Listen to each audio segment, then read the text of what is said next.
Hello, this is Ravi.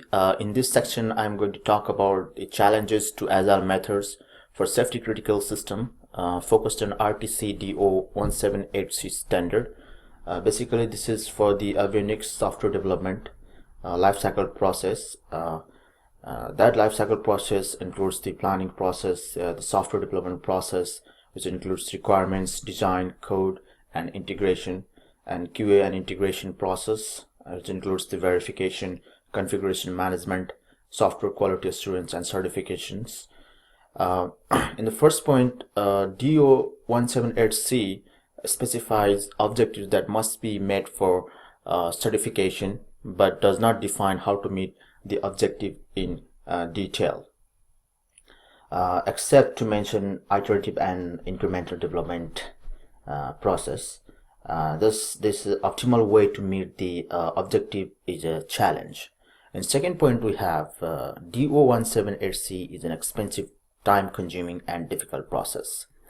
In a sense that in structure testing, the verification process is very difficult. For example, Label A certified applications must address statement coverage, decision coverage, modified conditions, decision coverage, MCDC, etc. So, which is kind of difficult for the verification process. Going to the next slides, we have a harmony process, and the harmony is a model-driven agile process for real-time and embedded systems development, which can be implemented in the safety-critical traditional software engineering.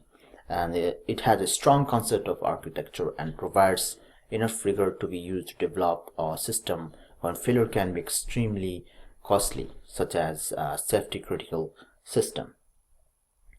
And the harmony process has many practices that integrate into cohesive method for developing software.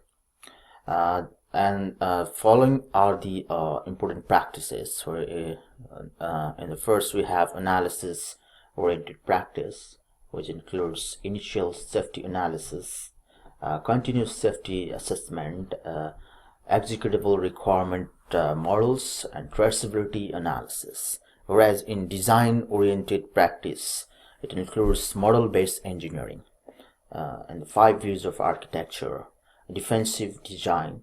And in quality-oriented practice, we have continuous execution, test-driven development, continuous integration, incremental development with the harmony microcycle, work product reviews, and worker task audits. And in evidence-oriented practice, we have managed traceability records, test coverage analysis. So these are the practices which includes in harmony process. And in the next slides, we have the overall life cycle of harmony process. In the first step, we have initial safety analysis, which includes procedural planning, and there are certain tasks that performs parallelly, and also there is a define and deploy the development environment and develop stakeholder requirements, which performs parallelly in this level. And the second level is ongoing safety analysis, which is a controlling project, and incremental safety design implementation, which includes microcycle, and another is change management.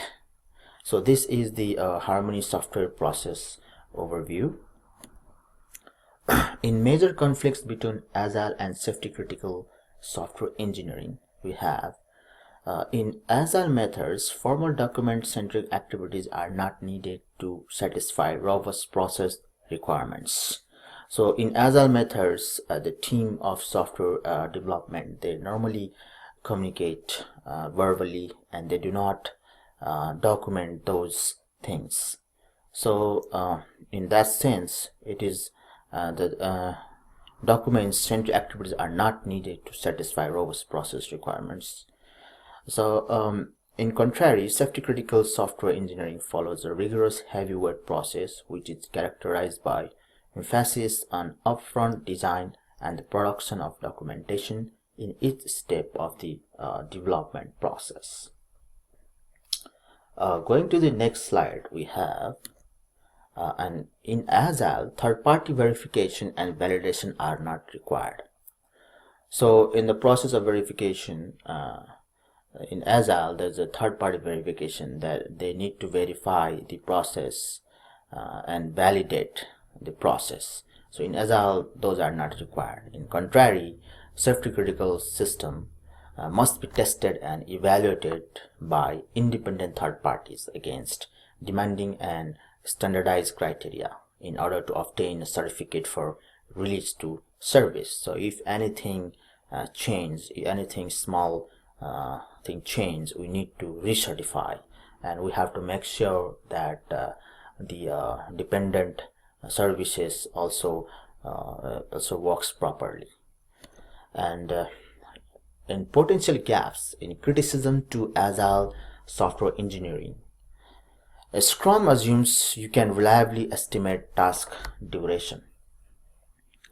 So in Scrum, what happens that there are shorter period like weeks, like 2 weeks, and it assumes that we can reliably estimate task duration, but under that there are different complexities, like hidden complexities. Unless you are doing something you have done already using the exact same tools and the exact same techniques, it is difficult to know how complicated a given task will be. So in terms of this, there is a hidden complexity. And another point is inconsistent overhead. So you never know what type of problem could arise. So so that cannot be planned or anticipated. So, and they inject a regular but inconsistent amount of overhead that takes us away from executing our plan in a timely fashion. That's why there will be an inconsistent overhead. And another point is the distractions that affect you differently. So there might be a different distractions if you're a developer. So if you are in a state of flow, you know what you must do and you are getting it done rapidly, but the smallest of distraction can bring the whole thing to a screeching halt. So distractions are a bad thing when you're in a flow. Going to the next slides, we have Scrum works great for people who don't code. Scrum fits nicely into actually manager's schedule, but not the developer's schedule. One thing that developers don't like meetings so much is that they are on different type of schedule from other people. So meetings definitely cost them more because they have to analyze more things. They have to spend time analyzing different approach, and they have to develop logic. So in terms of developer schedule, meetings are not that good, and meeting disrupt flow. So as I said earlier, for the developer's perspective, meetings are not good. So it disrupts flow of the work. So in the next slide, we have Scrum measures wrong thing. Actually, the focus is on the estimation of task duration instead of ability to create software.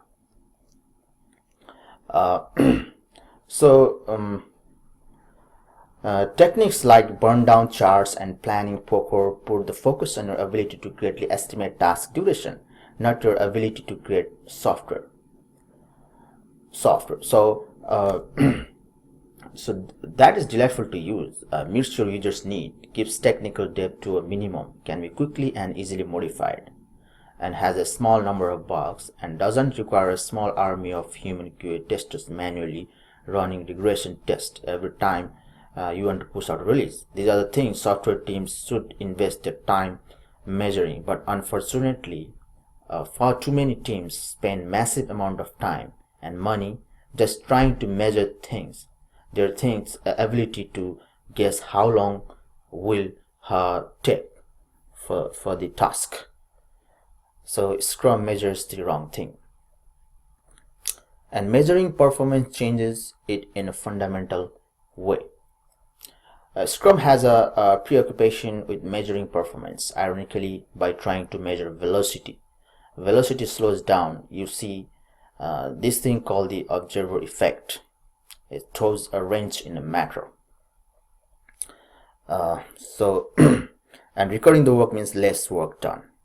So every time the management wants to record the work from their workers, so it certainly takes a lot of time, and it certainly takes time for the developers and other team members. So that means with less work done, and visibility is inversely related to speed. That it is one of the criticism, that the more visibility, the lesser the speed is. In the next slides we have the issues with the safety critical system. In one of the issues that there is a limits to what we can know about the safety of system controlled by software, and another point is principle and techniques for gaining as much confidence as possible in the software. These are the issues, and in the next issues we have assessing the impact of change, like activities, artifacts, and cost. So we have to assess the impact of change. Whenever we do changes, we make changes, we have to make sure that every thing related to those activities is working properly after that change. So and also the artifacts. If we change any kind of artifacts, we have to make sure the related artifacts works properly. And the cost also, with the change, cost also dramatically might change. So these are the issues with safety critical system. And going to the next slide, we have big freeze problem. So in big freeze problem, safety critical software always face the big freeze before certification. This happens because waterfall model is the preferred software development cycle for safety critical software. Thus, you can't change anything if you are in qualification phase for certification. To be more flexible, some smart people create the concept of continuous certification. And the purpose of continuous certification is to apply the principle of agile methods to safety critical software development. So this is one of the issues of the safety critical system. So in the third slide we had a question like, can agile be used for safety critical software? So the answer is yes.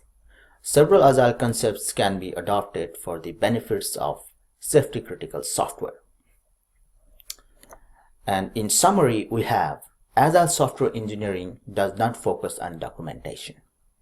As I said earlier, so many things they do verbally, and they update, they iterate, they increment, and they produce, and they normally don't document those things. So agile software engineering does not focus on documentation. So agile methodology includes early delivery within weeks rather than months. Agile methodology involves customer interaction from start to end. Safety critical software may cause catastrophic damage and loss of human lives in case of failure. RTC ADO 178C is a software certification standard in airborne system which comprise of certain guidelines and objectives. Whether or not applying agile practices can improve the development of safety critical systems is not a simple question to answer. So thank you very much. So if you have questions, please drop your questions. We'll be more than happy to answer your questions. Thank you.